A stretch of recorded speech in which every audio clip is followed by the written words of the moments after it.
Kiddushin 72b. Today he is sitting in the lap of Abraham our father, since he has just been circumcised. He added, today Rabbi Yehuda was born in Babylonia. The Gemara comments, as the master said, while Rabbi Akiva was dying, Rabbi Yehuda Hanasi was born. While Rabbi Yehuda Hanasi was dying, Rav Yehuda was born. While Rav Yehuda was dying, Rava was born. While Rava was dying, Rav Ashi was born. This teaches you that a righteous person does not leave the world before an equally righteous person is created. As it is stated, the sun also rises, and the sun also sets. Ecclesiastes 1:5. The same applies to earlier generations. Before Eli's sun had gone out, Samuel the Ramathite's sun was already rising.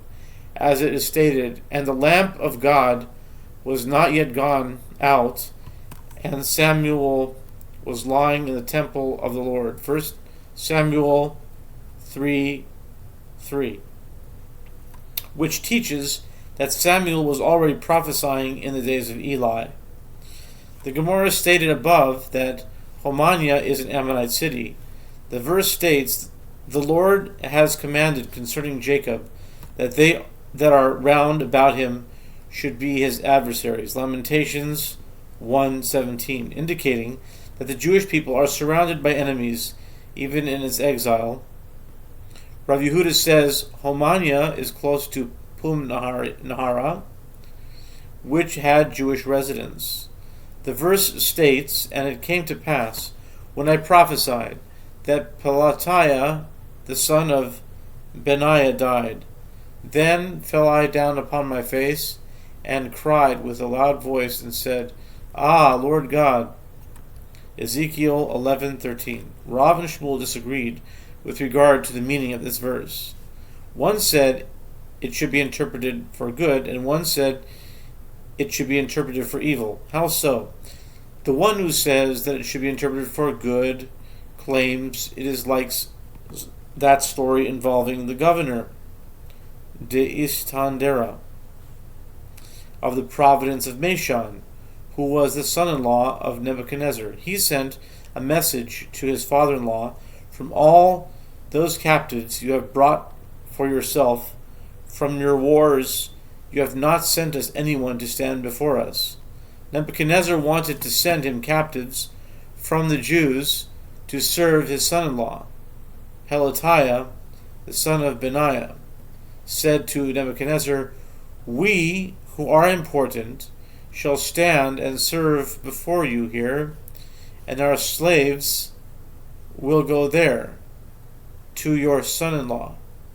Nebuchadnezzar took his advice, and about him the prophet Ezekiel said, one who did this good for the Jewish people, in other words, Pelatiah ben Benaiah, who spared them this exile, should he die at half of his days?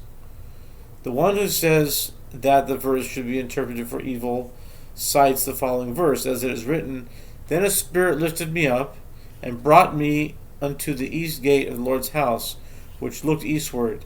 And behold, at the door of the gate 25 men, and I saw in the midst of them Jaazaniah the son of Azur, and Pelatiah the son of Benaiah, princes of the people. Ezekiel 11:1.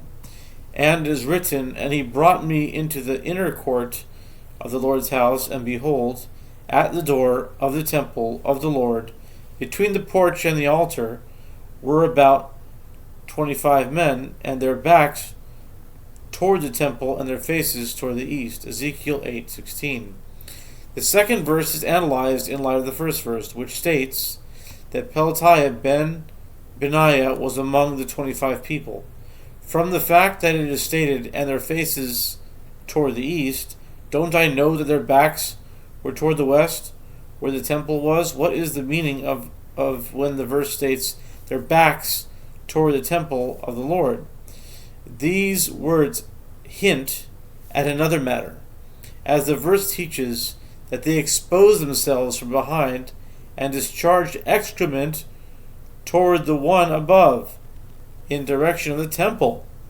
And the prophet is saying, shall he who did this evil in Israel die peacefully on his bed? The Gemara comments, it may be concluded that it was Shmuel who said that this was for evil. As Rabbi Chia bar Avin says, that Shmuel says, Mushkaneh is like the exile with regard to lineage. And even with regard to Mishon, they were not concerned due to slavery, nor due to mamzer status. Rather, the priests who were there were not particular with regard to the prohibition against priests marrying divorced women. Consequently, Shmuel maintains that the only flaw of lineage in Mishon was that of halalim, whereas the opinion that the verse was stated for good maintains that some of the residents of Mishon were slaves. The Gemara rejects this. Actually, I could say to you that Shmuel said it was for good, and there is no contradiction since Shmuel conforms to his standard line of reasoning, as he says, with regard to one who renounces ownership of the slave is emancipated, and he does not even require a bill of emancipation, manumission. Shmuel cited a proof from that which is stated, but every slave man that is bought for money, Exodus 12:44. Does this apply only to a slave who is a man and not a woman slave? Rather, it means the slave of a man. In other words, a slave whose master has authority and control over him is called a slave, since he is the slave of a particular man. A slave whose master does not have authority over him, such as one who has been declared ownerless, is not called a slave, but a free man. The slaves who went to Mishon no longer had the status of slaves, because their masters remained behind. Rabbi Yehuda says that Shmuel says, this Mishnah, which indicates that only the inhabitants of Babylonia have unflawed lineage, is the statement of Rabbi Meir, but the rabbis say all lands retain a presumptive status of unflawed lineage. The Gemara comments, a Maimar permitted Rav Huna bar Natan to marry a woman from Mahoza, which is outside the borders of Babylonia as pertains to lineage.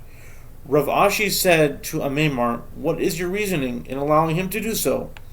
Is it because Rabbi Yehuda says that Shmuel says, this is the statement of Rabbi Meir, but the rabbis say that all lands retain a presumptive status of unflawed lineage? The halacha follows the opinion of the rabbis, but the school of Rav Kahana did not teach like this, and the school of Rav Papa did not teach like this, and the school of Rav Zvid did not teach like this.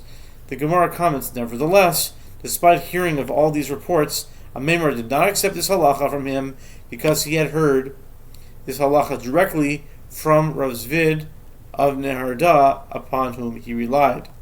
The sages taught in Tosefta 5:5, Mamzerim and Gibeonites will be pure in the future. This is the statement of Rabbi Yossi. Rabbi Meir says, they will not be pure. Rabbi Yossi said to him, but hasn't it already been stated, and I will sprinkle clean water upon you, and you shall be clean from all your uncleanness, and from your idols, and I will cleanse you. Ezekiel 36:25. Rabbi Meir said to him, when it says, from all of your uncleanness, and from your idols, this emphasizes that God will purify people from these types of impurity, but not from mamzer status. Rabbi Yossi said to him, when it says, will I cleanse you? Will I cleanse you? At the end of the verse, you must say, this means even from mamzer status. The Gemara comments, granted, according to Rabbi Meir, who maintains that mamzerim will not be purified, as is written, and a mamzer shall dwell in Ashdod, Zechariah 9:6, indicating that they will have their own isolated living area. But according to Rabbi Yossi, what is the meaning of the phrase, and a mamzer shall dwell in Ashdod? The Gemara answers, he understands that verse as Rav Yosef would translate it, the Jewish people shall dwell in tranquility in their land where they were formerly like strangers, reading mamzer as me'am zar, from a strange people. Rabbi Yehuda says that Shmuel says the halacha is in accordance with the opinion of Rabbi Yossi that mamzerim and Gibeonites will be pure in the future.